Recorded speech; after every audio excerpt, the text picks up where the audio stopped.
this is Christine here with Unknown Humans Remain, the true crime podcast.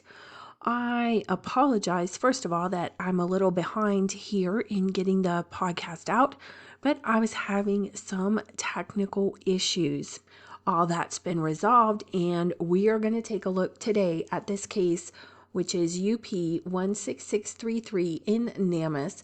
It occurred in Pennsylvania on January 7th, 1969, and it is our case 35. So let's take a look and see what we can do to solve this case. Okay, so this episode where I am looking at a case, what I tried to do is, if you've followed this for any while, I started working with some of the very old cases, right? Because I feel that they deserve our attention.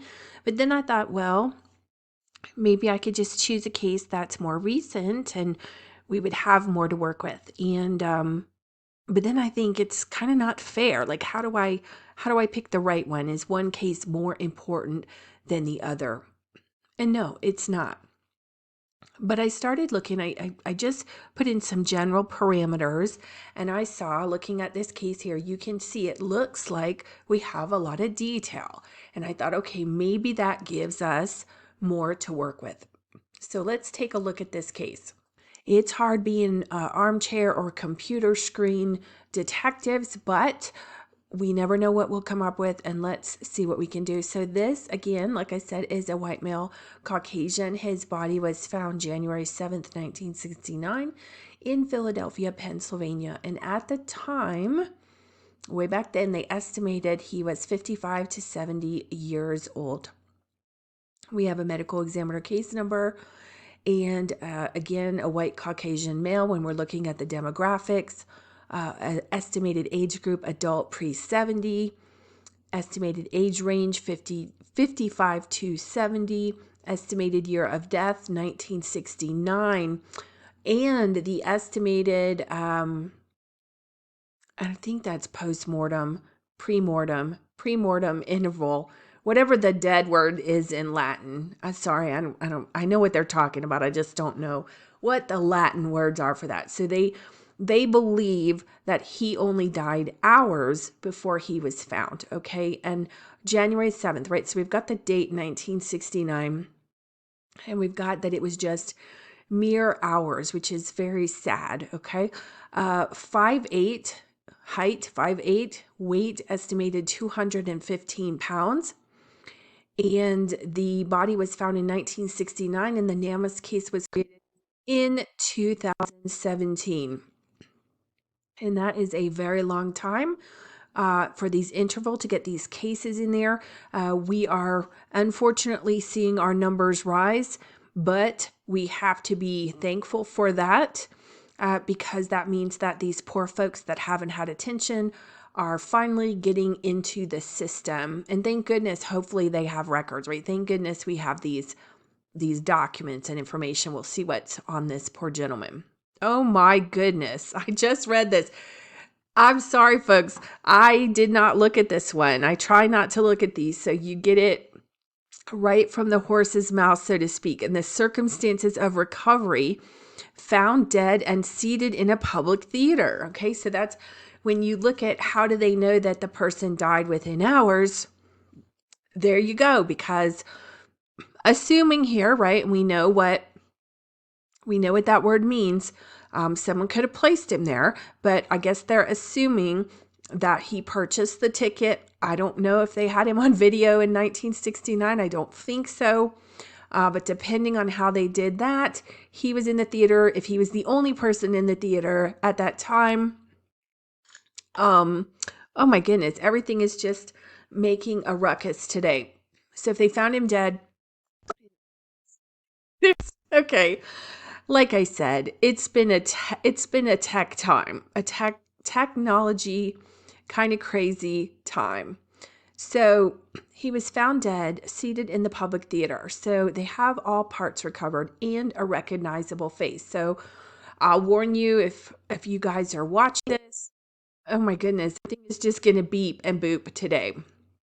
My apologies, but I wanted to get the podcast out. So all parts are recovered, recognizable face, So again, like I said, if you're watching this, I'll warn you, we're probably going to have some photos.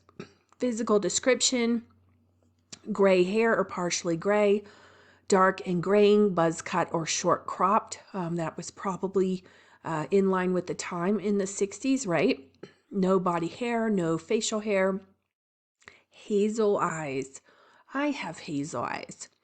Okay, so there's a tattoo on the right forearm of an army nurse in a uniform cap, a cap and a scarf from World War I or well, it says WW1 or World War I. Maybe they think people don't know what that.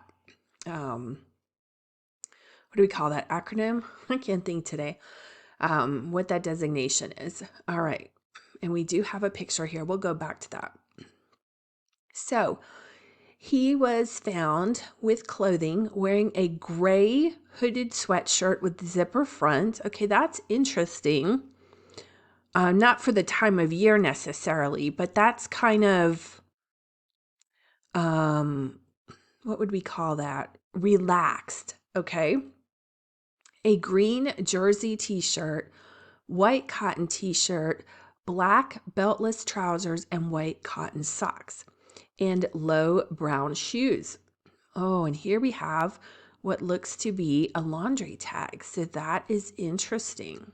Okay. I'm just going back up to see. So we have the map. It doesn't say which theater. Now this is 1969, right? So we would have to probably Google. I don't know if we can get a street view here. So it looks like it's in the downtown of Philadelphia. I was just wondering, sometimes they preserve those old theaters, or maybe they just used the center of town. So we would have to go and look, again, something to investigate. What theater was there at the time? All right, so we're going to go to the images, okay? All right, so here's his face. Oh, poor guy. I'm thinking heart attack. It doesn't say what he died. Okay, here's his tattoo. Poor guy trying to enjoy his movie, right? And so they sketched it and superimposed it. All right. University of South Florida, my old stomping grounds, okay? The Florida Institute of Forensic Anthropology and Applied Science. Okay, so they were able to, I guess, enhance that. So that's interesting. That's a very distinctive tattoo. Okay, what else do we have here? The laundry tag. Oh, trouser tag in right pocket, laundered in Millville, New Jersey. So how do they not know who the person is? Right? Because that's an order ticket, right? Are you guys as confused as I am? Laundered in Millville, New Jersey. And where? He's in Pennsylvania. Now that could be interesting. It's January, right? This is my cop mind. It's January. Did he want to get out of the snow? And he's homeless? And somebody donated some trousers, or pants as we call them, trousers back then, pants. Somebody had some pants laundered and donated them, and the ticket was in there. That's very intriguing. Okay. Here's the artist's rendering. Okay. And this just has all the items on here. Let's see. Found in a seat. Oh, here we go. At the Family Theater, located at 1311 Market Street in Philadelphia, Pennsylvania, on Tuesday, January 7th, 1969. He was found wearing a gray hooded sweatshirt with zipper front, green jersey t-shirt, white cotton t-shirt. So that's 3 shirts, black beltless trousers. See the beltless, it doesn't say belt loopless. It says beltless. White cotton socks, low brown shoes. We don't have his shoes. Looks like he's got some facial stubble. In the right pocket of his trousers, tag, laundered in Millville, New Jersey.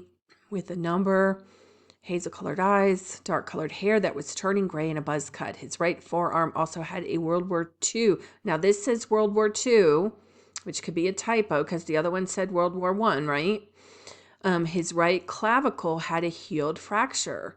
So he's broken his clavicle. All right. Interesting here. What do you think? Very interesting here because I wonder what happened from that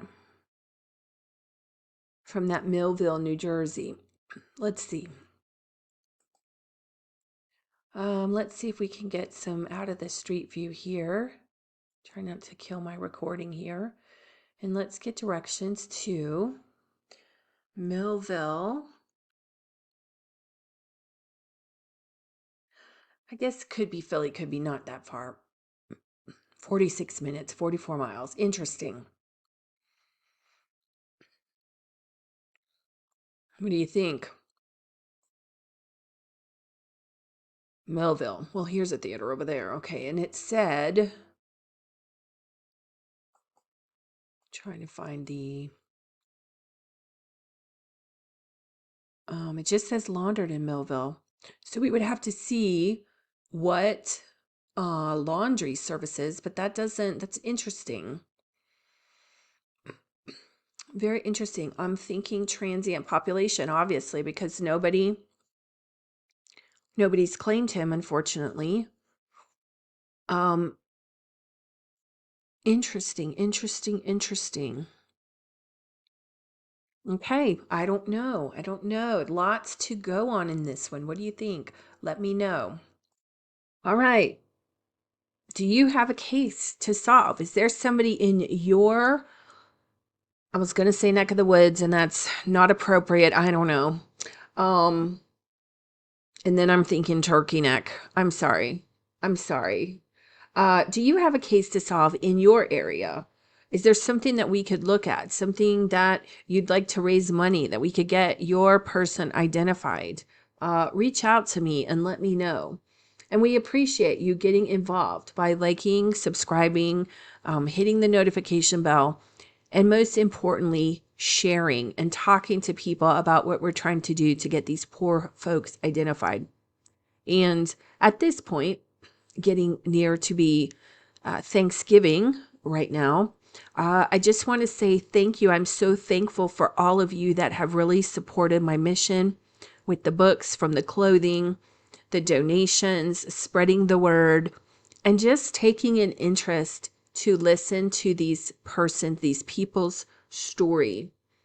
As you know, my goal is to get every single one of them identified. It's a huge mountain to climb, and I definitely can't do it without your support. So if you're spending Thanksgiving or Christmas or New Year's with your family, think about, maybe talk about at the table, and raise awareness for all these poor folks that were not able to, and the rest of their family wondered where they went and what happened to them. Okay. Thank you so much. And I look forward to be safe. Have a happy holiday, happy, joyous holiday season. And I'll look forward to talking with you again next time.